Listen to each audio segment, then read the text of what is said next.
was an important year in the affairs of the United States.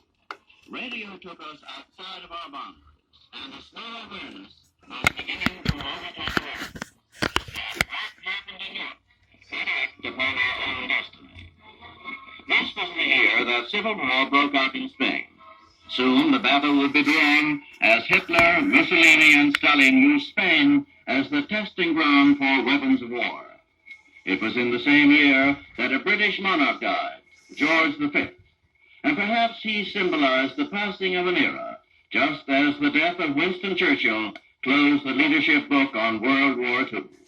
On the coffin lies the crown, the orb, the scepter, and the insignia of the Order of the Garter. As it goes by, the King's Guard lower the colours and present arms. Behind walks King Edward VIII. In 1937, Edward VIII abdicated. At long last, I am able to say a few words of my own. I have never wanted to withhold anything. But until now, it has not been constitutionally possible for me to speak. But you must believe me when I tell you that I have found it impossible to carry the heavy burden of responsibility and to discharge my duties as king as I would wish to do without the help and support of the woman I love. And now we all have the new king. I wish him and you, his people, happiness and prosperity with all my heart. God bless you all. God save the king. To complete the circle of succession, George VI was crowned with the pomp and ceremony that only the English can mount. Here are the final moments as reported live.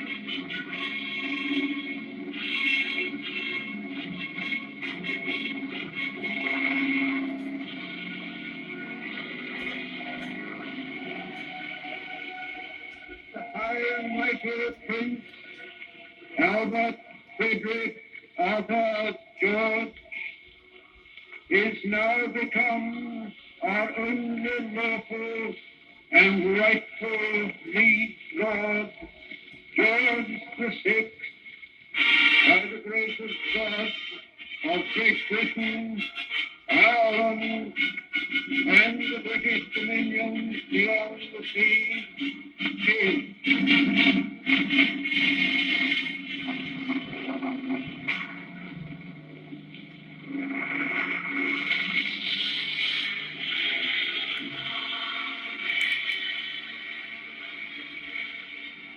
Radio news reporting was growing in stature. The march towards World War II began to accelerate. By 1937, the cauldron was simmering as England's Prime Minister Neville Chamberlain went to Munich. After my visits to Germany, I realized vividly how Herr Hitler feels that he must champion other Germans. He told me privately, and last night he repeated publicly, that after the Sudeten-German question is settled, that is the end of Germany's territorial claims in Europe. As the United States became aware of the fallacy of peace in our time, radio news reporting polished its techniques, gained in wisdom, and began to take its place as the recorder of living history. On-the-spot news coverage came of age. In 1939, Spain fell to insurgent Franco. Pope Pius XI completed his tasks on earth, and Pius XII became spiritual leader of the Catholic Church. The Republic of Czechoslovakia was dissolved. Italy invaded Albania. The New York World's Fair opened. the name Dempsey came into the news. On September 1st, 1939, Ein Mann erhebt sich, die Versammlung der alten Mitkämpfer Adolf Hitlers. Those assembled arise and stand to greet the arrival of the German Führer. The applause greets the Führer who has just arrived in the Court Opera House to address the Reichstag, which has been called an extraordinary session. We are expecting that Prime Minister Göring, in a very few moments, will open formally the session in the Reichstag. Endlich war und ist eine deutsche Stadt. Danzig was and is a German city. Alle diese Gebiete verdanken ihre kulturelle Erschließung ausschließlich dem deutschen Volk. All these regions have only Germany to thank for their cultural development. All diesen östlichen Gebieten dienste Barbareiherrschaft. Wenn Polen versuchen sollte, auf dem Weg zollpolitischer Maßnahmen Danzig wirtschaftlich zu vernichten, dass dann Deutschland nicht mehr länger untätig zusehen könnte. I told the Polish ambassador 3 weeks ago that if the situation continued as it was, if Danzig were persecuted and it were attempted by Poland to ruin Danzig economically, the situation could not be tolerated. We interrupt this broadcast of Adolf Hitler's speech just momentarily to report a dispatch from Paris which says that Premier Daladier of France has now called the French Council of Ministers for an emergency meeting which is to take place just 10 minutes from now at 5:30 a.m. Eastern Daylight Time.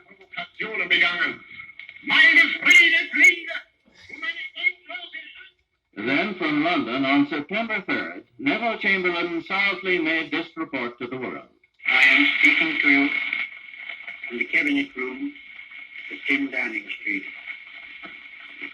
This morning, the British ambassador in Berlin handed the German government a final note stating that unless we heard from them by 11 o'clock, that they were prepared at once to withdraw their troops from Poland, a state of war would exist between us. I have to tell you now that no such undertaking has been received, and that consequently this country is at war with Germany. Franklin Delano Roosevelt recognized the peril to America and worked closely with England's new Prime Minister, Winston Churchill. President Roosevelt wrote out a verse to me in his own handwriting from Longfellow. Sail on, O ship of state. Sail on, O Union, strong and great. Humanity, with all its fears, with all the hopes of future years, is hanging breathless on thy fate. What is the answer that I shall give in your name to this great man? Give us the tools, and we will finish the job.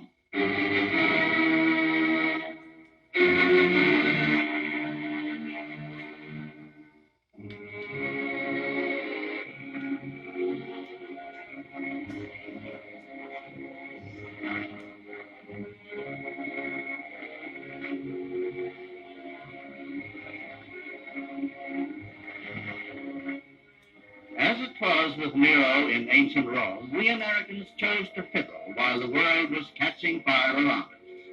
We were in the mood for recreation, and our national pastime was the world of sports, and radio was the making of many sports.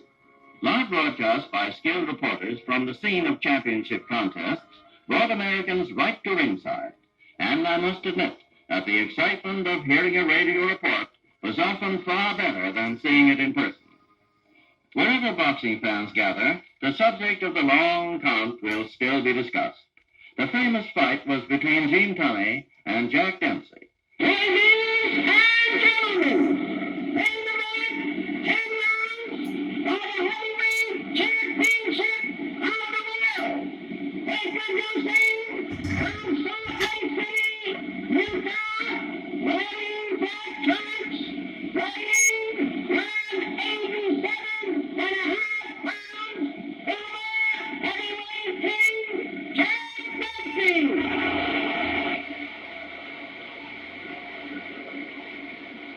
His opponent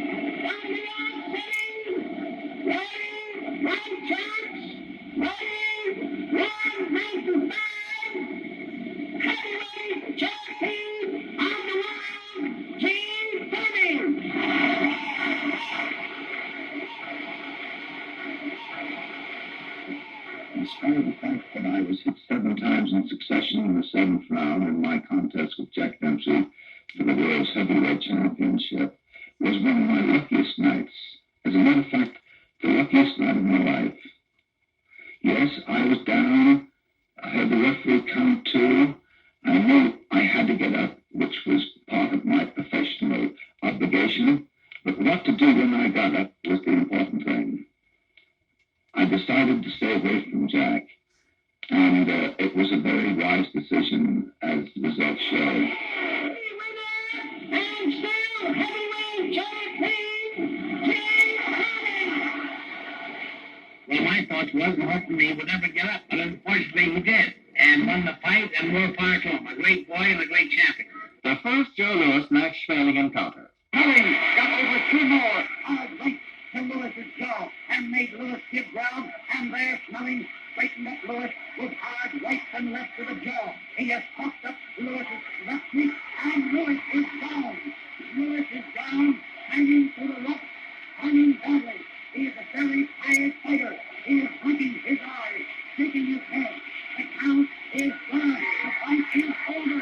The fight is over. And Schmeling is the winner. Lewis is completely out. They have to lift him and carry him to his corner. When the rematch came months later, expert opinion was mixed.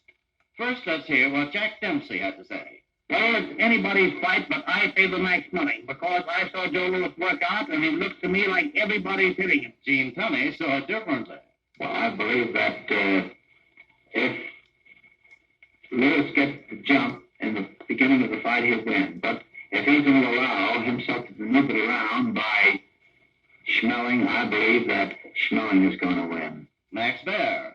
Well, I'm playing along with Lewis this time, although in the last fight I selected Schmeling. As a matter of fact, I want him to win, because I want to be the first fighter to regain the heavyweight champion. Max Schmeling. I'm feeling comfortable and in good shape. My walk here after training camp has put me in defensive condition. 15 rounds for the world's heavyweight championship. Right and left to the head, a left to the jaw, a right to the head, and Baer is watching carefully. Lewis measures him, right to the body, a left hook to the jaw, and Schmeling is down. The count is 5, 6, 7, 8. The men are in the ring. The fight is over on a technical knockout. Max Schmeling is beaten in 1 round. Free time, 2 minutes, 4 seconds, strike zone. Referee stopped it. The winner and still champion, Joe Louis. I waited 2 years for the revenge, and now I got it. I'd like to fight Joe Louis again. Was there a chance? I will.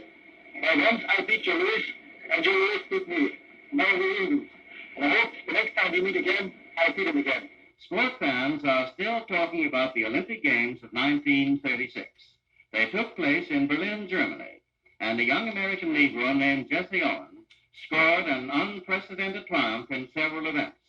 Jesse's victory was an unhappy shock to Olympic host Adolf Hitler, but for us, a national triumph, and for Jesse, a dramatic personal experience. Here he is with announcer Ted Husing. 6 boys walked out on the field unnoticed. Unnoticed because a German boy had won an Olympic victory and the crowd was giving him an ovation that was due an Olympic champion.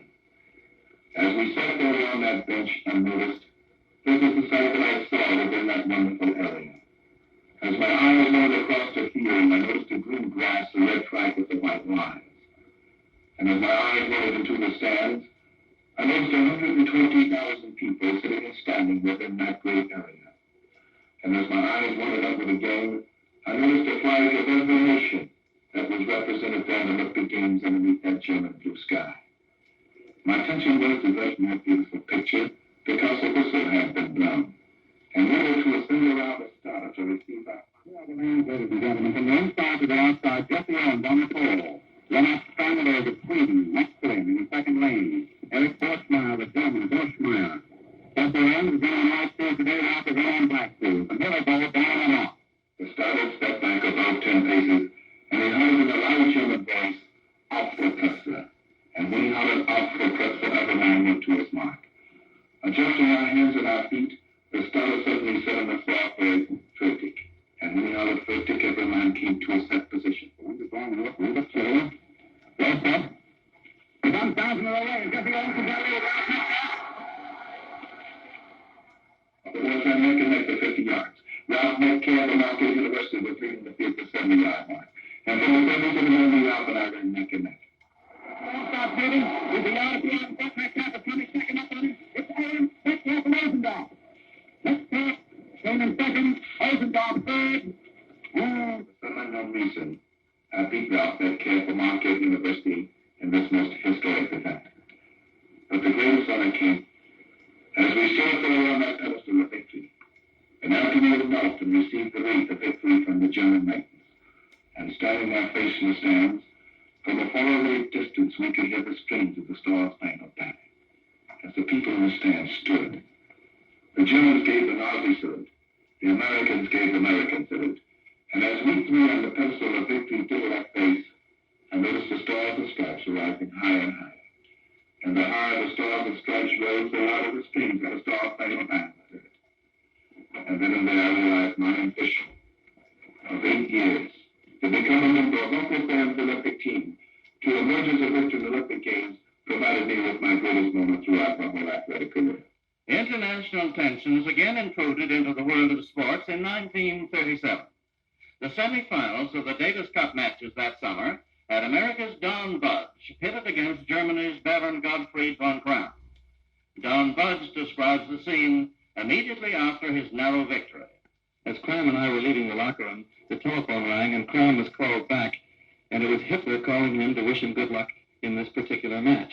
Of course, it was quite exciting because the fellow who had charge of getting the players out on the court on time had both of us by the arm. He wouldn't let Kramm go, and Kramm was saying, yes, mein Führer, this and that, and it got to be quite a tense moment. However, we finally did get out on the court, and I managed to win the third and fourth, and right away I was down 4-1 in the fifth set. I decided I had to get the net position away from him in the worst way, so with this in mind, I made up my mind I would try to return his serve and go in behind it.